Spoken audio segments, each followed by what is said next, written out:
Lundi 5 avril 2021, bonsoir à toutes, bonsoir à tous. Quel plaisir, quel ravissement de vous retrouver au compte de cette nouvelle représentation de votre émission Tout Foot. Vous le savez, tous les lundis, on s'attrape devant vos lucarnes joyeuses. Ici, nous vous aidons à vous mettre bien sportivement parlant. Nous vous aidons à comprendre la quintessence de l'actualité du ballon rond, de la Guinée, de l'Afrique et du reste du monde. C'est une petite capsule, mais plein de sens et plein d'informations que nous vous servons tous les lundis quand il est 20h40 sur la télé d'une autre planète Espace TV. Tout foot, encore une fois, bonsoir et bonne arrivée. Au sommaire de cette nouvelle représentation de votre émission Tout Foot, nous allons parler du congrès électif de la Fédération guinéenne de football initialement prévu pour le 30 avril 2021. Il a été reporté jusqu'au 14 mai. Qu'est-ce qui motive cette décision de la commission électorale? Nous allons vous proposer cet extrait, cet élément de reportage réalisé par Yaya Demba Camara. On parlera également de la réponse, de la réplique du camp du président candidat Kefala Persson Camara. Si la commission électorale justifie ce report par le respect des textes qui régissent la Fédération guinéenne de football, cette décision a du mal à pénétrer la masse. Elle a du mal en tout cas à recueillir l'unanimité au sein de l'opinion, au sein du président, du camp du président Kefala Persson Camara. C'est toute autre résonance que revêt cette décision de la commission électorale. Nous vous proposerons la réaction de Lucien Guilaro. Il est le directeur de campagne du président Kefala Persson Camara. Et enfin, on parlera également du stade de proximité de Sanoya qui porte désormais le nom du général Baldé. Est-il en train de préparer sa reconversion dans le football? Voici la grosse interrogation qu'on se pose.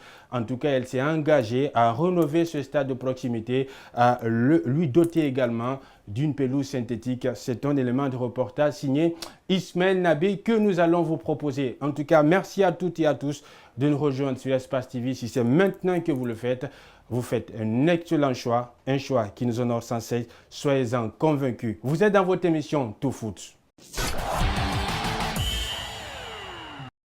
Retour en plateau pour démarrer cette émission. Je vous le disais au sommaire, 48 heures seulement après l'Assemblée extraordinaire de la Fédération guinéenne de football à l'issue de laquelle les différentes commissions ont été mises en place, la commission discipline, la commission de recours et la commission électorale. Cette commission électorale a décidé de nous languir. Oui, on devra encore patienter jusqu'au mois de mai, précisément le 14, pour connaître l'épilogue, l'issue finale de ce congrès électif, un congrès qui connaît beaucoup d'engouement. Vous le savez, c'est un congrès qui suscite en tout cas de vives réactions, de vives émotions au sein même du monde du football guinéen. Jamais un tel congrès ne connaît un tel engouement des observateurs les plus avertis aux supporters les plus insensés. Chacun y va de son soutien, même les artistes s'en mêlent. Le président de la commission électorale a expliqué le report de cette décision de ce congrès électif par le respect des textes qui régissent la Fédération guinéenne de football. Je vous invite à présent de suivre le président de la commission électorale au micro de Yaya Demba Camara.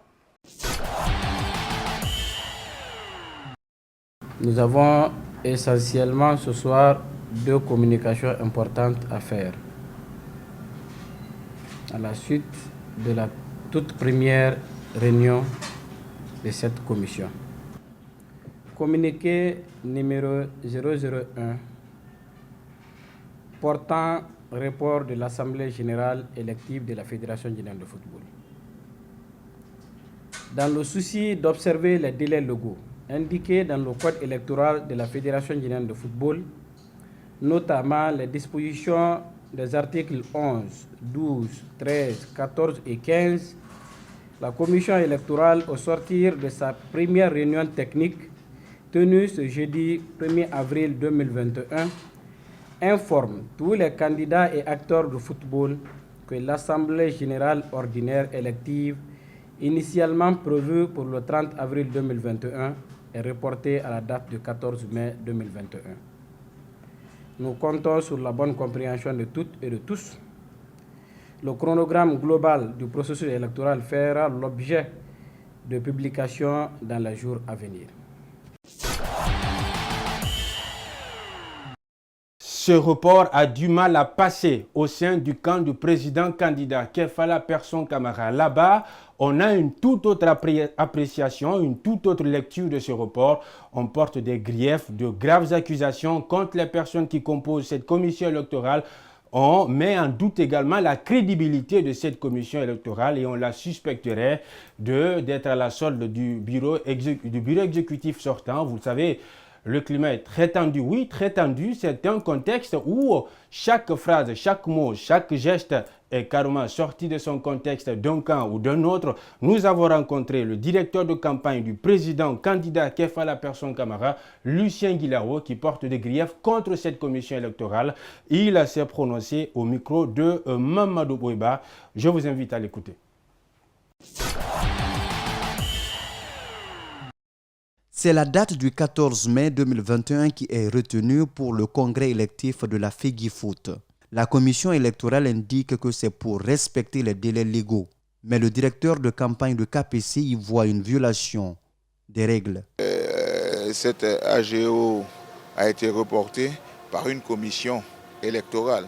Normalement, selon l'article 27 des statuts de la FEGIFOOT, seul le comité exécutif a mandat de fixer le jour, l'heure et la date d'une AGO, qu'elle soit élective ou pas. Donc c'est fait en violation avec les statuts. Le délai de dépôt de candidature est fixé du 3 au 6 avril. Cela tombe sur un week-end et un lundi de Pâques, d'où les inquiétudes de Lucien Guilao. Aujourd'hui, elle nous dit, vous pouvez déposer vos candidatures entre le vendredi et le mardi 16h30. Alors que entre le vendredi et le mardi, on a le dimanche qui n'est pas un jour ouvré et on a le lundi qui est un jour férié. Imaginez quelqu'un à qui il manque un dossier, qui souhaiterait le faire, un dossier administratif, qui souhaiterait le prendre un lundi. C'est chômé. Comment il fait?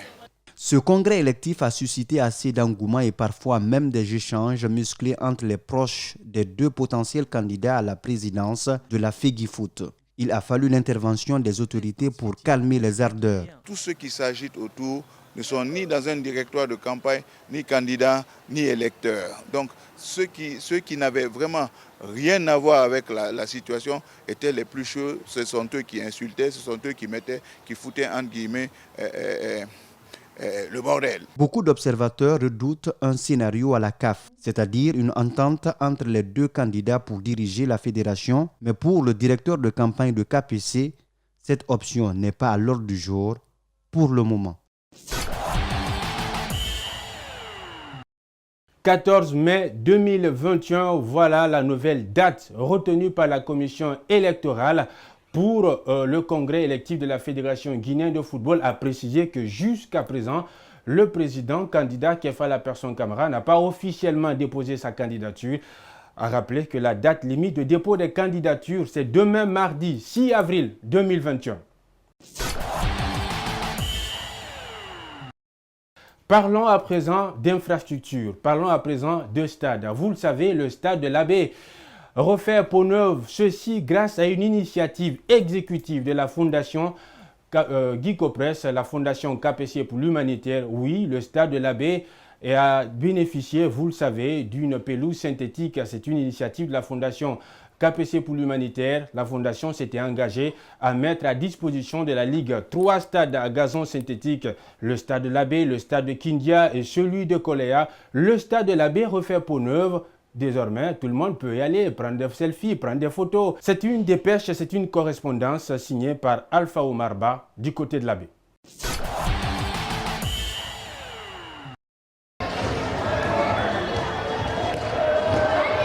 Le stade régional et la Seyfoula Diallo de l'Abbé, cette infrastructure sportive, la plus importante de la région de l'Abbé, construite et inaugurée en 1997, avait perdu son image d'antan, faute d'entretien. C'est que la Fondation KPC pour l'humanitaire reprend en main pour soulager la famille sportive de l'Abbé et son public.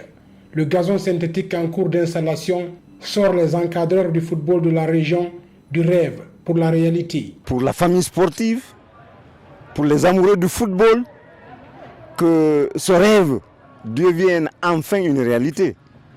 Donc nous jouions hier dans la poussière, dans la boue. Et si ce gazon synthétique offert par Kerfala KPC Camara devient une réalité, je crois que nous ne pouvons que nous en réjouir. Reconnaissant à l'endroit du bienfaiteur, entraîneurs et footballeurs, hâte de compétir sur la pelouse nouvellement posée. Le calvaire vécu dans ce stade ces dernières années est désormais rangé dans les souvenirs. Je vais commencer par remercier la Fondation KPC pour l'humanitaire, ce qu'il a pu faire pour nous. Et ça fait longtemps qu'on est dans la poussière et dans la boue ici à la baie. Mais vous avez vu comment le terrain est beau aujourd'hui. C'est de remercier KPC et ses collaborateurs et dire aux jeunes de la baie de vraiment de faire tout pour conserver cet acquis. Donc si nous voyons aujourd'hui ce gazon synthétique au sein du terrain là, Saïfoula Diallo, nous ne pouvons que nous réconforter du geste et dire merci à messieurs KPC pour l'offre qu'il a fait à la jeunesse de la baie. Des amis sportifs sont marqués de voir le visage du stade complètement changé après des années de poussière et de la boue, alors qu'il était même sur le point d'être impraticable. Mes frères avaient du mal à jouer ici. Le stade n'était pas en bon état. Et si ça continue comme ça, il y aura du bien quand même. Je souhaite que les entraîneurs et les joueurs puissent s'organiser afin que le stade ne soit pas en débauche, ne soit pas gâté, parce qu'ils avaient du mal à s'entraîner ici. Des citoyens de tout âge se bousculent devant la rentrée principale du stade régional El Saïfoula Diallo de la baie pour découvrir ce gazon synthétique où des jeunes montent la garde pour éviter tout dommage sur les travaux déjà réalisés. Restons toujours dans le siège de ces stades de proximité, de ces infrastructures sportives. Vous le savez, le football à la base, il est laissé pour compte. Pourtant, c'est bien ce football à la base qui doit pouvoir alimenter le football au sommet, car dit-on, le football au sommet n'est qu'une caisse de résonance qui émet le bruit à la base. Oui, c'est dans cette optique que le général Ibrahima Baldé a décidé lui aussi d'investir dans le football. C'est ainsi qu'il a rénové le stade de proximité de Sanoya qui porte désormais son nom. Il a d'abord commencé par relever la clôture de son stade et ce week-end, il a promis de doter de ce stade-là d'une pelouse synthétique, de réhabiliter également les vestiaires ainsi que les tribunes. C'est une cérémonie qui a eu lieu en présence des autorités locales. Notre collègue Ismaël Nabé y était pour nous, il a bien suivi, il était sur les pas du général Ibrahima Baldé. Est-il en train de préparer une reconversion dans le monde du football? En tout cas sur le continent, le seul meilleur exemple, c'est bien le Burkinabé, le général des armées burkinabé Ouedraogo, le propriétaire de Salitas FC, lui qui est passé d'un ministre des Sports, d'un général de l'armée à un président fondateur d'un prestigieux centre de formation Salitas, ce seul club burkinabé à avoir intégré les phases de poule d'une compétition africaine. En tout cas, c'est la grosse interrogation qu'on se pose. Il a décidé de s'investir également dans le football. Le général Ibrahima Baldé s'engage et promet de doter le stade de Sanoya d'une pelouse synthétique. C'est le 3 janvier dernier que la pose de la première pierre de ces murs a eu lieu. Après 3 mois de travaux, le complexe sportif de Sanoya est enfin protégé pour le bonheur des jeunes amoureux du Coran et d'autres disciplines. Le geste s'inscrit dans le cadre du renforcement des relations civilo-militaires, facteur de paix et de cohésion sociale. Sentiment, c'est la satisfaction. Sentiment, c'est aussi l'encouragement, la galvanisation. Lorsque vous êtes assis dans les véhicules, de passage, vous voyez les jeunes en train de jouer au ballon sur la chaussée. Ces jeunes sont exposés, des fois même à la mort. Parce que les motocyclistes ne mesurent pas la vitesse. Les taxis, pourquoi pas les grands camions ou les gros camions. Lorsque vous vivez dans un quartier comme celui de Sanoya, où il y a un stade comme celui-ci, le mieux serait de vous rapprocher de la jeunesse pour faire de ce stade un stade multidimensionnel.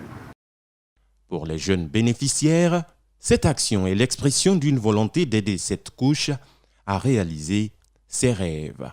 Les autorités, elles, pensent que c'est une tâche de moins pour la commune. Aujourd'hui est un jour qui marque la fin de beaucoup d'années de difficultés que nous avons rencontrées sur ce terrain de football pour sa clôture, son aménagement et sa sécurité, mais aussi le début d'une nouvelle dynamique de développement local. La cérémonie qui nous réunit ce soir est un acte de reconnaissance. La commune est sans mots pour remercier le général, puisque ce qu'il a fait contribue, n'est-ce pas, au développement socio-économique de la population de Bania. Et c'est l'une de nos œuvres qu'il a eu à faire à notre place.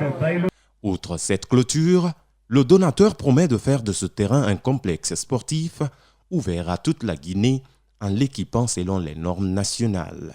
Quand on m'a dit gala de reconnaissance, j'ai dit vous ferez trop de galas de reconnaissance cette fois-ci. Parce que si à chaque fois, à chaque étape, il y a un gala, nous aussi on va nous encourager, nous motiver pour que chaque fois qu'une étape est finie, on engage une autre étape. Jusqu'à ce que nous voyons le gazon sur ce... Ça peut être maintenant le gazon en tant qu'herbe ou le gazon en tant que matériel synthétique. En tout cas, je suis là-dessus. J'ai dit qu'avec les autorités locales, avec les jeunesses de Koya, de Mania et de Sanoya, nous passerons par toutes les voies, au moins légaux. Je dis bien légaux. Il y a le ministère de la Jeunesse, il y a le ministère, n'est-ce pas, des Sports. Il y a tant d'autres ministères qui convergent sur un terrain de football. Désormais, cet espace de jeu porte le nom du général des corps d'armée, haut commandant de la gendarmerie nationale et directeur de la justice militaire, Ibrahima Baldé. Voilà, mesdames et messieurs, comment nous arrivons au terminus de cette émission Tout Foot, cette nouvelle représentation que j'ai eu du plaisir à vous présenter. Merci à toutes et à tous de votre aimable attention. Merci à toute l'équipe technique qui m'a aidé à réaliser ce autre numéro de Tout Foot. Merci à Alassane Cathy Silla qui était du côté donc du montage. Le plaisir fut moi très exquis de vous avoir servi. J'espère que vous avez pris du plaisir en notre compagnie. Je vous donne rendez-vous le lundi soir à la même heure et sur les mêmes antennes d'Espace TV pour un tout autre numéro de votre émission Tout Foot avec le même plaisir, la même bonne humeur bien sûr. D'ici là, je vous souhaite de passer une excellente soirée en compagnie des programmes de la télé d'une autre planète, Espace TV, car ce sont sans doute les meilleurs.